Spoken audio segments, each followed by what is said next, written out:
Umani ng samot-saring positibong reaksyon mula sa mga netizen matapos masemento na ang kalsada sa kahabaan ng Barangay Agos-Agos at Barangay Badugaw na ilang dekada na umano ang lumipas na ganito ang itsura noon na mistulang nasa palayan ka o mas binansagan itong fish pan ng mga tilapia. Dahil bago humupa ang tubig baha dito, ay aabot pa umano ng ilang buwan bago matuyo kaya naging kalbaryo ng mga residente dito. Ang naturang kalsada ay lusutan rin papuntang General Quezon na madalas dinadaanan ng mga gustong mag-shortcut mula sa Barangay Gumian na ngayon ay sementado na at banayad na ang biyahe ng mga motorista na hindi katulad noon ay para kang hinahambalos ng alon ang iyong sasakyan. Sa katunayan, umano ay dalawang vice mayor ang nakatira dito pero hindi pa rin nasemento ang nasabing kalsada. Reaksyon naman ng mga residente ay dream come true umano ang matagal nang inaasam-asam nila kaya't dahil sa political will at good governance na ipinapatupad ni Infanta Mayor Eli Ruanto sa kanilang bayan na bawal ang kickback sa lahat ng proyekto kaya't naisa katuparan ng mga proyektong hindi kinurakot kaya't masaya ang kanyang nasasakupan. Bagamat ilang buwan na pa lang at wala pang isang taon sa panunungkulan si Mayor Ruanto sa bayan ng Infanta ay madami ng proyektong naipapatupad.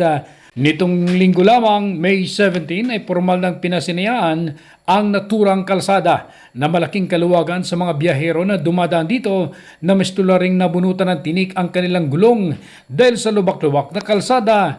Ayon kay Mayor Eli Ruanto, konsehal pa lamang siya ay sira-sira na ang kalsadang ito na hindi man lang binibigyan ng pansin o hindi na paglaanan ng pondo na naging pahirap sa mga naninirahan dito. Anya, resulta ito sa by administration na implementasyon na hindi dumadaan sa sino mang kontraktor kaya't nagamit ang pondo ng bayan sa tama at transparent sa publiko ang pagpapatupad nito kaya't masaya ang kanyang nasasakupan. Dumalo rin sina Konsehal Junjun Mortis, Engineer Marge Bugayong, mga barangay opisyal at mga residente na sumaksi sa naturang pasinaya.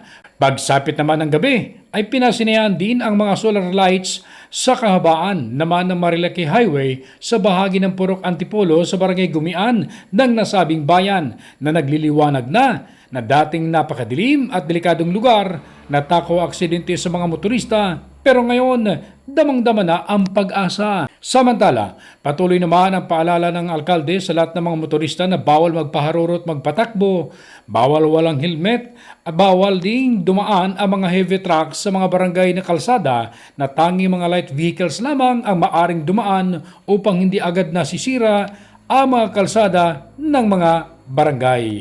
Ronda Balita mula sa lalawigan ng Quezon. Ako si J.R. Narit, naghahatid ng mahalagang impormasyon at balitang totoo.